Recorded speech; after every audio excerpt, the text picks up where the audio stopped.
am Chef Allie, and we are here at the Spanish Fork Library for a little cooking demonstration, and this one is fun with pumpkins. And I've got a live audience here, and then I have you guys in the comfort of your own home, which is awesome.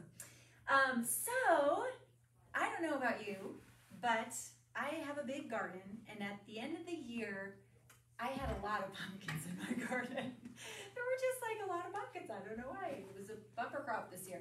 So I figured we should figure out some things that we can do with pumpkins.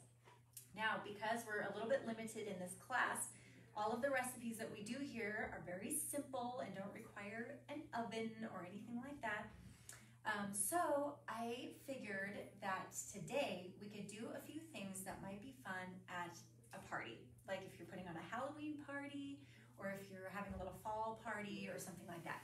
So we're gonna do a dip. We're going to do a pumpkin curry dip with pita bread. And then we are going to do some Harry Potter pumpkin juice.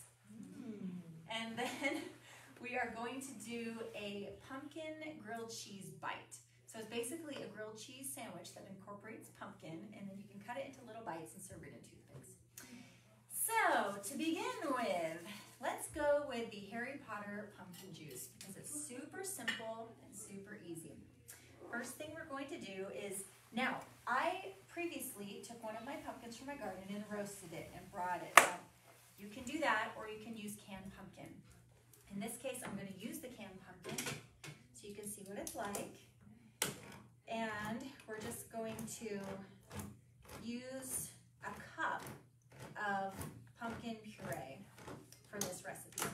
Also, we're going to use a 64-ounce cider. You can use anything. You can use Honeycrisp. You can use just regular apple juice if there's some kind of price difference that's attractive.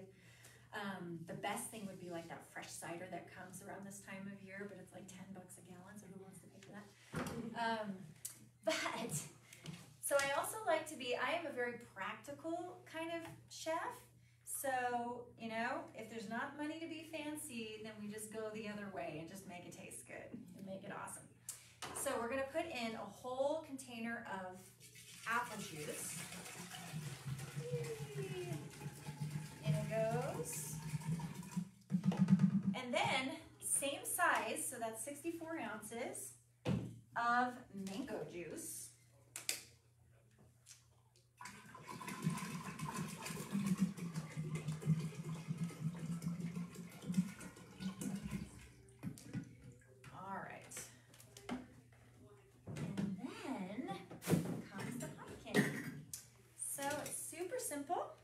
We're just going to grab some of our pumpkin puree from here, put it in the cup. Now, there's going to be some little air pockets, so kind of push it down so that you make sure you have a true cup. Otherwise, you may get surprised. So push it down, level it off. Okay, great. And then you put in your pumpkin. Whee, plop. All right. Now, some of you are probably saying, this looks really sketchy, and I don't even know if I can handle this. But once it's all together, it's actually really tasty. I mean, my kids have had it. What do you guys think? It's delicious. Yes. I had somebody at my house the other day say, it tastes like fall in a cup. We had some that she used apricot instead of mango. Oh, that sounds pretty yummy. Yeah. I think she might have some puree. I like mango because it's a nice round flavor, and pumpkin is also a very round flavor. Now I'm putting in a tablespoon of pumpkin pie spice. Okay. Then, oh, I forgot to tell y'all, when you're cooking with me, you're cooking healthy. So I don't use any refined sugar, and I don't use any refined flour. I always use all natural sweeteners and whole grain breads and pastas and things like that. And I love to cook fresh. Most of the produce that we eat, or at least the season that we've eaten, has been from our own garden. We also have chickens in the backyard, and we use their eggs. And it's really awesome. Oh, thank you so much. Just in time. So for this, I'm going to use some agave nectar, raw agave.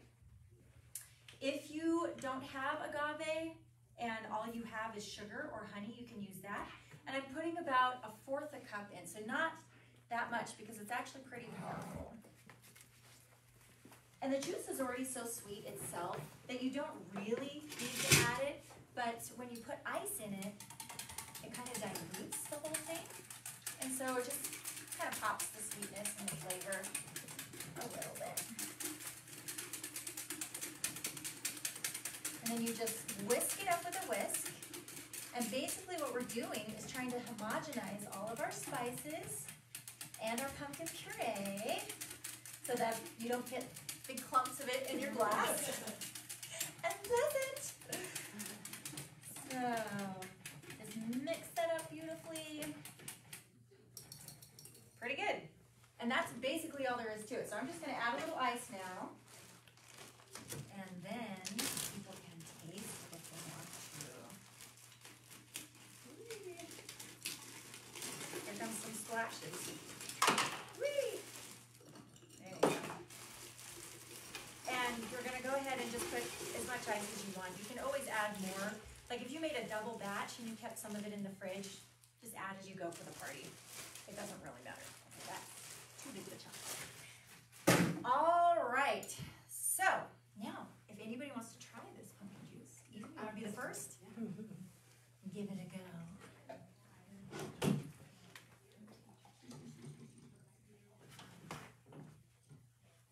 Does it work better if the lid's closed or open?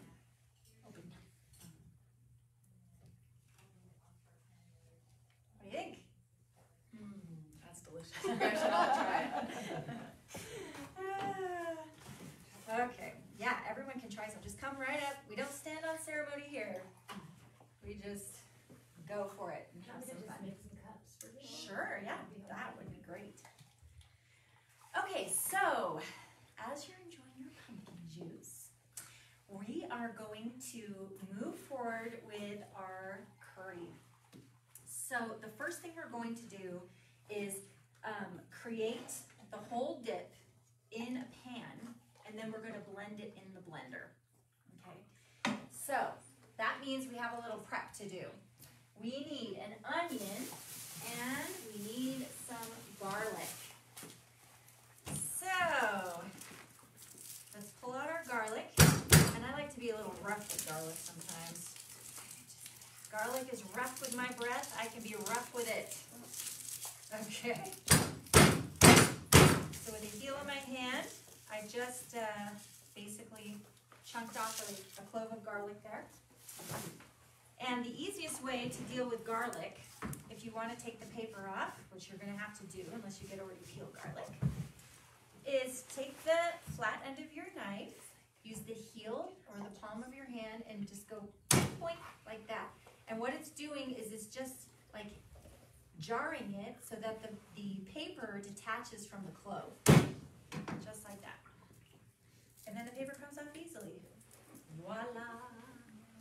Ta-da! Now, we don't need this super fine because it's all going to be blended anywho. So we can just chop it roughly. Now, to break down an onion, I'm sure we all have our own personal ways how we do this, but this is how I like to do it. Cut off the end here. Cut off the end here. Cut in half. And we're only going to use half an onion. Take off the paper. Now, if we had something else that we were cooking, that, or if you're at home, you don't have to throw this away because this is really good flavor if you're trying to develop a stock or a broth or something like that.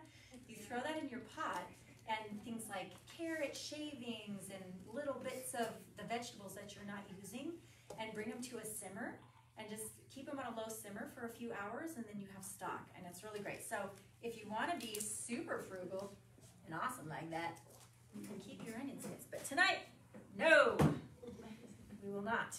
So take the palm of your hand, lay it flat on the onion, cut through the half of the onion, but not all the way through. Then, always for safety, you need a knife that's very sharp because it's actually less safe to use a dull knife. It will slip easier and you'll end up cutting yourself. So you want a nice sharp knife. I use a sharp chef's knife, and every time I use it, I sharpen it on this steel rod. And then every time I'm done with it, I sharpen it on the steel rod just to keep it nice and sharp. Also, you want to choke up on the knife. So instead of holding the knife like this and kind of using your wrist to flail around, you want to be as firm as possible. So think of a tennis racket, and you're going to choke up and pinch the knife with your thumb and with your pointer finger, the knuckle of your pointer finger, and that's much safer. And you have a nice firm grip. So that way it doesn't woggle around, and you have more control. So I've cut my onion in half this way. Now I'm going to turn it, and I'm going to slice it in slices, but not all the way through. So just like that. And it doesn't matter what size these particular things are because we're going to blend them. So it's just in convenience. And then you're going to tuck your fingers. Always tuck your fingers. Because look, if I'm tucking my fingers and I come along with a knife, there's no way I can cut myself. It hits my knuckle first. But if my fingers are out like that, I can easily cut myself. And then you just slice through your onion. And it's all beautifully diced up, and you didn't have to work that hard. You get to the last little part, slice it up. All right, so now let's see if my cool induction burner works. I'm so excited for this. I do have to figure out how to use it properly, but let's give it a go. We're going to put some olive oil in the pan. And we're also going to put a little butter in the pan. Now I told you I'm healthy, but I don't sacrifice flavor. You don't have to use butter if you don't want to. But if you want it tastier, you want to. All right, so this is called fortified butter when you use oil and butter at the same time. So putting in a little butter and a little oil, maybe a little bit more oil than that. And we're gonna put in our onions. I think this is working. I hope it's working. And our garlic.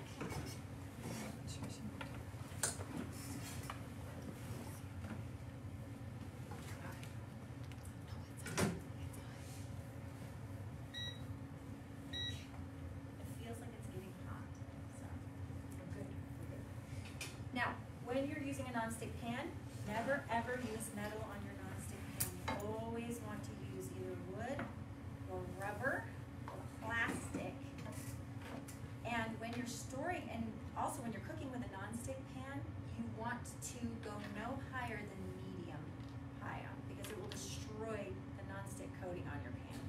So you never go any higher than medium, and then you always store it away from your other pans. So instead of stacking up your stainless steel pans and your nonstick pans in the same stack, you need to put it separately and maybe put down a little towel or like a paper towel on the surface, because then it won't do its job and it's just as useless as your other pans as far as sticking.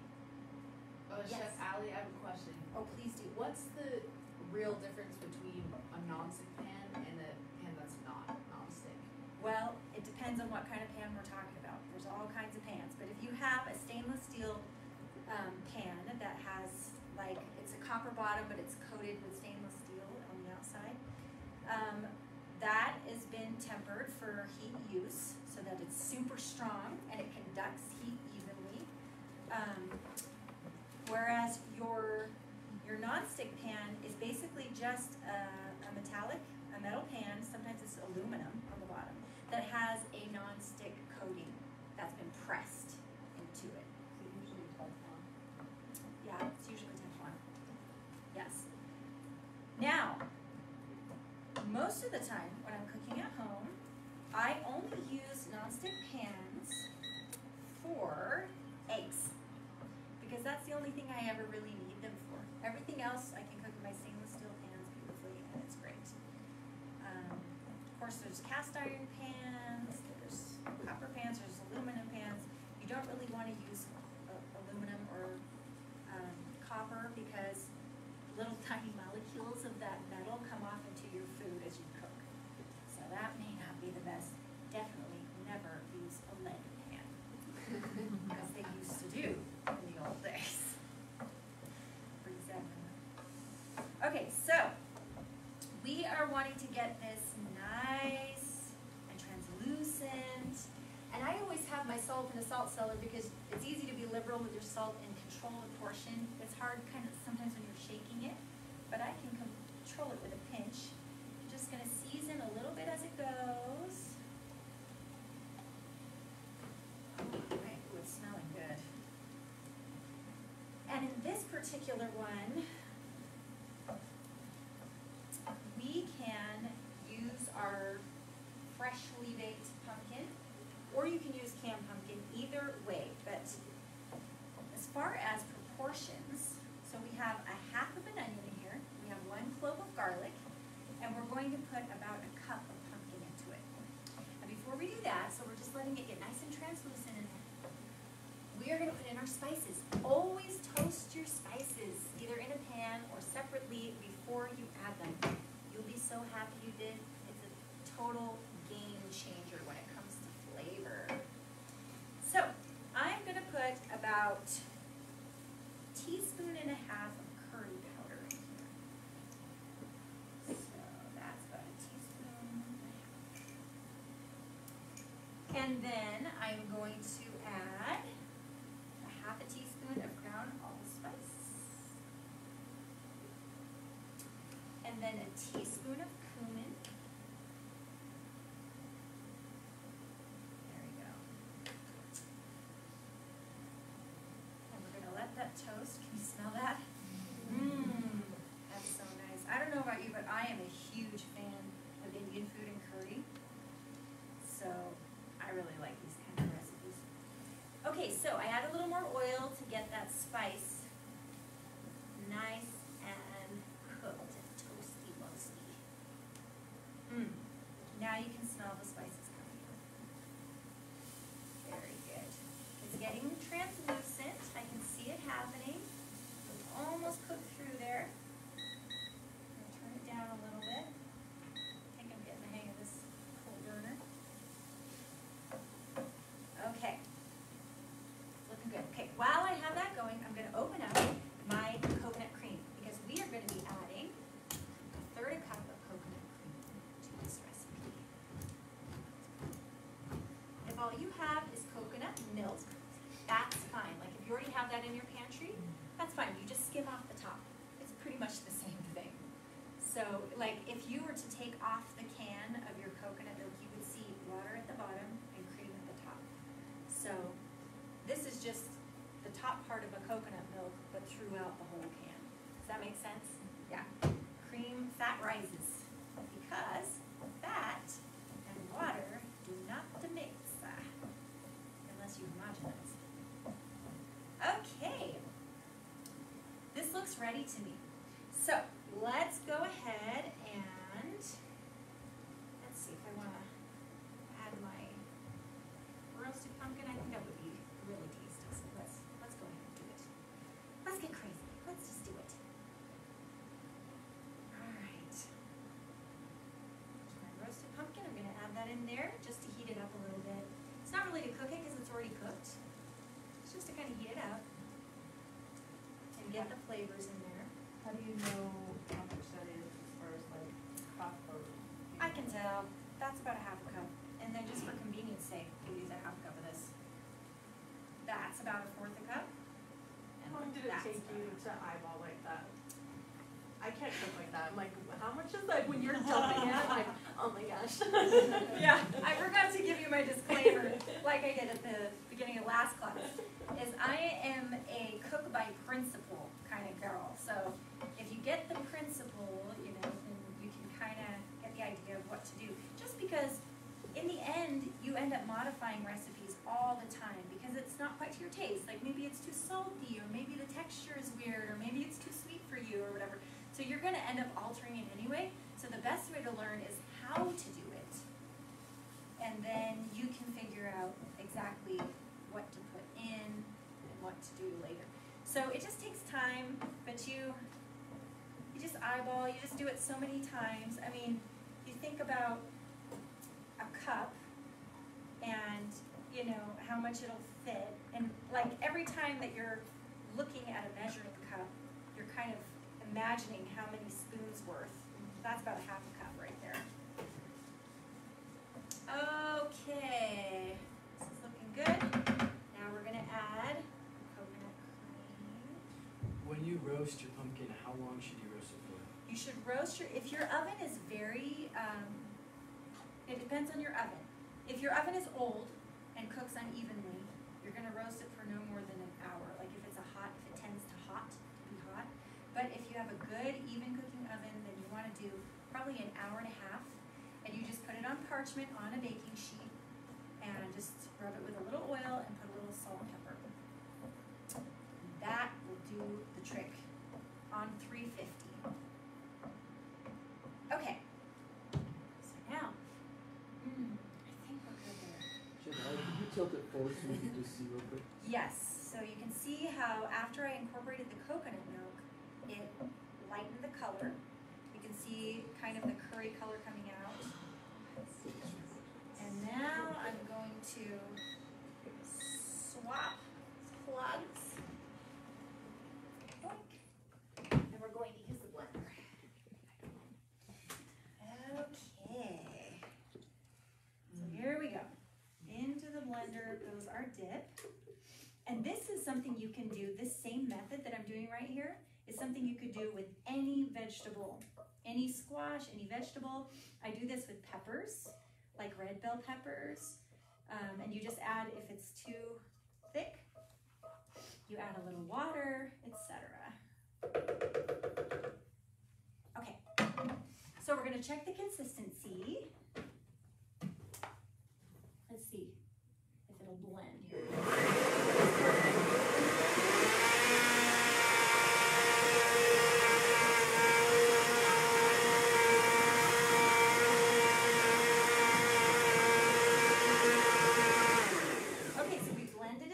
Smooth, and you can see that the color has lightened. Does anyone know why the color lightened? Why does it get lighter after you blend it in hand? Because we have incorporated some air into it. So it's kind of like making cotton candy, or when you poof a marshmallow or whip something, you're adding a lot of air to it, so it's got pockets in between the molecules. So you're basically lightening it, but you're also deflavoring it. So beware of that when you're adding your salt. Because if it was just the right saltiness in the pan, when you blend it, it'll be milder. And you'll be like, how come it doesn't taste like anything? So taste it. Okay, more salt. So now we need a little more salt in here. The other thing that's going to be amazing for all of your cooking and for all of your flavors is, you probably didn't realize this, but you can pop the flavor of anything with just a little bit of acidity. Not enough to make it taste like vinegar or lemon, but just enough to bring up the flavors. So you know how salt brings out the flavor of something? Acidity does the same thing. I like to use lemon because it's the most neutral and doesn't have a strong flavor of its own per se. And you're just gonna add a little squeeze, just a bit, not too much. And we're gonna blend that in with our salt.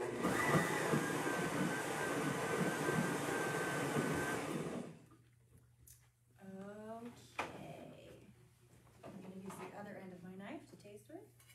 No chef trick. There it is. Okay, so the fun part is in the eating. We're going to put our dip into a bowl. Let's put this aside.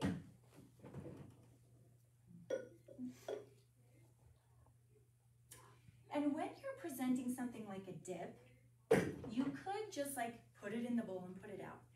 But if you want to be really cool and make it look really pretty, then you're going to add a little drizzle of something, because shine is attractive to the eye, And also a variation in color and texture is attractive to the eye. So you can just put like a little swirl of olive oil for some shine. And already as you're looking at it, it makes it look more attractive.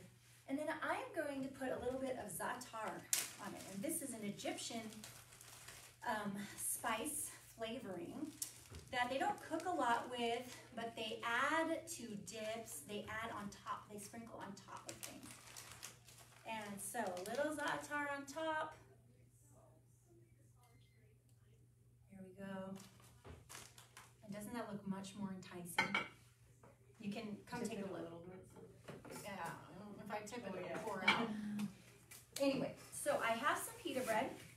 You can serve this with crackers, you can serve it with chips, you can serve it with anything you want, really. You could even serve it with vegetables if you wanted to do carrots and whatnot. But I think pita is rather appropriate. And you can also, like on this same board, you can get some really good feta cheese, not that nasty President's Crumble stuff. Don't ever eat that, it's nasty. Go to either, see where they have it. It's gonna be at Trader Joe's. They used to carry it at Costco, but not anymore. But Trader Joe's has a sheep's milk feta that's very authentic and very delicious, and that's how it should taste. And it comes in a big block, and it's just in brine. And your feta cheese should always be stored in brine. That is the true way of the feta. So, here we go. Here's our whole wheat pita. Goodbye, fly. And you can serve with that. Like I say, you could also do something that could be good with this would be like roasted summer squash, or other like roasted vegetables. That would be really tasty. So go ahead and try if you like. Take a taste. While you do that, I am going to wipe out my pan and put this away. The great thing about a nonstick pan is that you're really never supposed to use a Brillo pad or anything like that on it.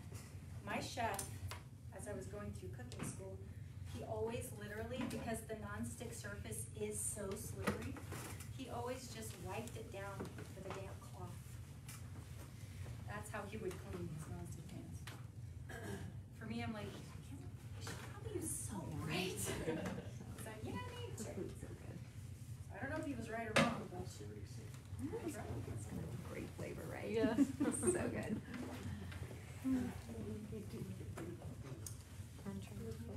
if you need a napkin, feel free to grab a paper towel. Now, I think you should serve this at least warm or at least room temperature. Probably wouldn't be as enjoyable.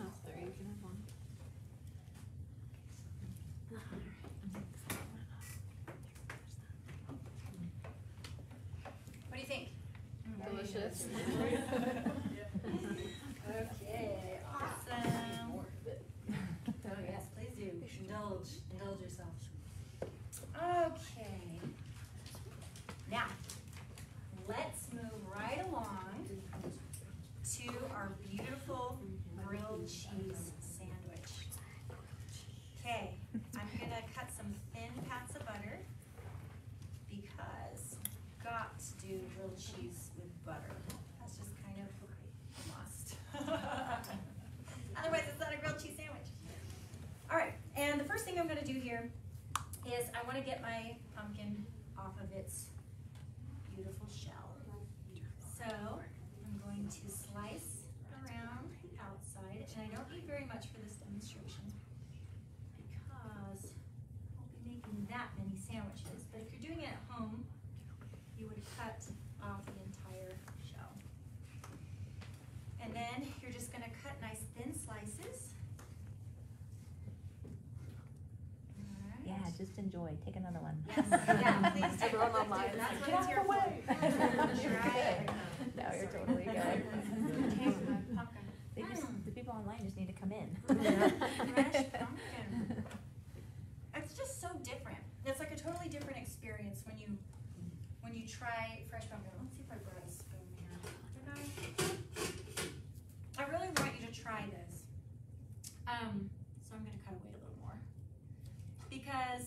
when it's been in a can, it takes on a different flavor and definitely a more concentrated flavor. When it's fresh, it's lighter, it's a little more,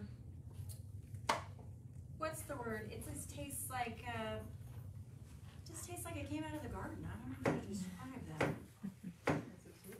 Because it did. It did come out of the garden. What did you say you put on it besides Just salt, pepper, and oil. salt, pepper? Yeah. It So almost if looks you like wanna it has just- herbs on it.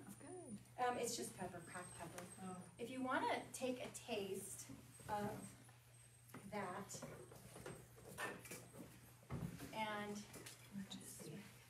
and just taste the difference, you know, of the fresh pumpkin.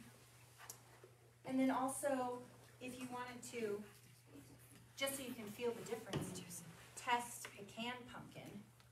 And just take a little taste of the canned pumpkin, take a little taste of the fresh, and then get the idea of like what we're actually doing here and what we're going for flavor-wise. Okay. Now, I have got some good sharp cheddar. That's a must. Extra sharp would be even better. A lovely aged cheddar. I got it already shredded. You can shred it at home if you have the time to do so. I've got my sliced pumpkin. And in this case, for funsies, I have some squaw bread, which is really tasty. It's basically kind of like a rye bread, but that has molasses added, so it makes it dark. And it's great for Halloween because then it's like, you know, black and orange. Spooky bread. Spooky bread. What do you call it? Spooky bread? Is that It's squaw bread. I don't even know why they call it squaw bread. Who knows? The real reasons. So I've got my squaw bread, and on the inside, I'm going to first lay down my cheese, spreading it out. Okay. Is there a reason you use shredded versus sliced? It just melts a little faster. You can do sliced if you have a steady hand to slice thin. I Yes. notice it is a thicker shred though. It's not like the. Yeah, I mean ideally, well, that's because it's a quality cheese. But yeah, ideally we want to shred it thinner. But Chef Allie, would you say that Tillamook is one of the more quality cheeses? absolutely, Cache Valley or Tillamook cheese is going to be better, or like an artisan cheese that you'd find in the cheese area, like the fine cheese area, you know, of the deli. It's hard to pass up those deals though, when it's like, you know, whatever great value cheese for 2 pounds for like $4. It's really hard to pass up. But you will lack flavor. Okay. So now let's get butter going in our pan. Oh, hello. And there we go. Now we're getting somewhere. So you don't butter your bread? You can butter the bread, but for our purposes today, because the butter's not very room temperature-y, I'm just doing this. I was like, my mind is blown right now. I'm making grilled cheese wrong. You can butter the bread, or you can do this either way. Because you're buttering the pan. It doesn't really matter. So the butter gets on the bread. So, Chef Allie, if you buttered the pan and the bread, would that be too much? Or is it one or the other? That would be indulgent. Okay. It's not necessary to do that. As tempting as it sounds. Okay, so we'll put a little bit of cheese on top. Okay, and for this, I have a little smoked paprika. This is hot smoked paprika. You can use mild. Just a bit. And a little bit of chili powder, but just a bit. Don't go heavy on the chili powder. Just a little bit there. And then a little extra salt. And the reason why we're flavoring it up so much is because we're going to add a fresh element to it, which is the arugula. So we have our cheese, our pumpkin slices, our smoked paprika, our chili powder, our our salt. And now here we go in the pan. Come up to temperature, my little pan. Do us proud. Let's see. Okay, now we're getting warm, getting bubbly. The best thing to do when you're making a grilled cheese is everybody's too eager to make grilled cheese. And so what happens? It burns, the bread burns, and the cheese is not melted on the inside. So just a little bit of patience can make all the difference. Just keep it on a medium-low temperature and just slowly toast that sucker. And let the cheese get warm on the inside.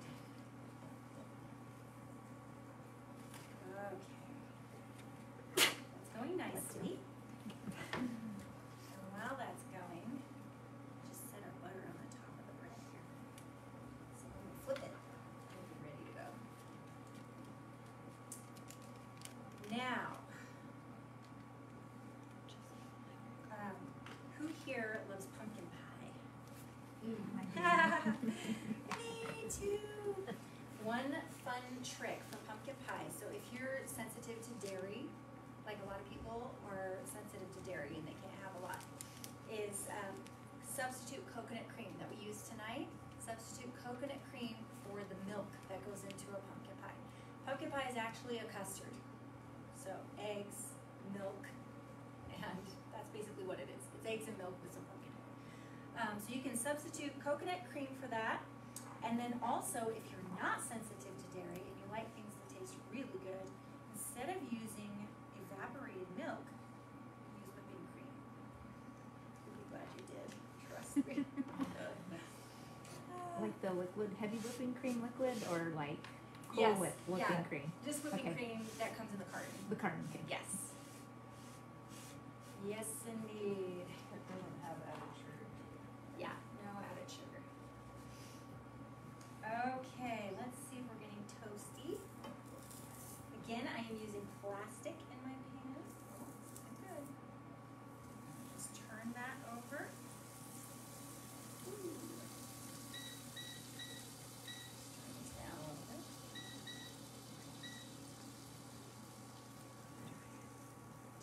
We're almost there. It's looking really good. Ooh, I can see it starting to get melty. The important part about cooking is that you always have a balance. So if you can't have mushy on mushy on mushy, or soft on soft on soft, or chewy on chewy on chewy, you're going to need a little bit of a balance to that. So for instance, on this sandwich, the bread is soft and chewy, the pumpkin is soft, and the cheese is soft and gooey. So that's a lot of soft, soft, soft. So that's why we toast it, because we want it crisp on the outside. And then the other element that we're adding to it to make it just a little more of a flavor pop and also a texture balance is the arugula. Freshens it up, gives a little bit of crunch. Okay. Chef Allie, Yes. you said you added like the pumpkin slices, but could you add pumpkin from the can instead? You could, I think that would be a little unpleasant, because then the pumpkin from the can is very mushy and it would go into the melted cheese and just kind of become a mush in the sandwich. But that's a really good question. I'm glad you asked that. Yes, it's better to have firm slices. Okay, I think we're pretty much there. So, turn that off. Just unplug it. I'll figure it out later. Okay, now let's get our arugula out. Okay. And this is pre-washed, of course. Now don't put too much, because arugula is a little bitter. Just kind of cover the sandwich lightly. All right. Okay, perfect. Now, you can make these pieces as small as you like or as large as you like, just depending. We will stick in the toothpicks to begin with, and they're going to be kind of our cutting guide.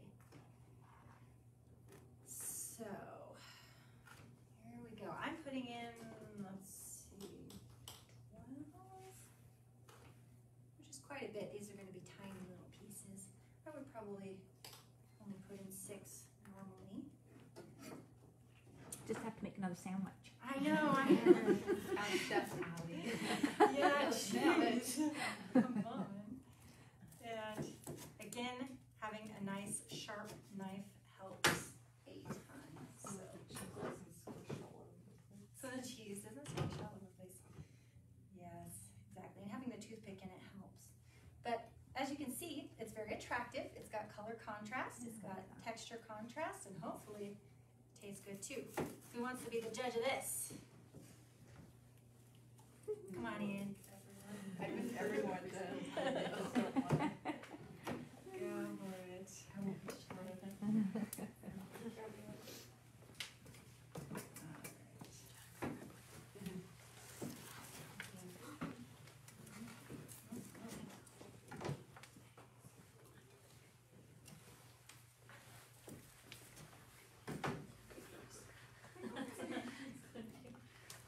Grab some more while we're up here.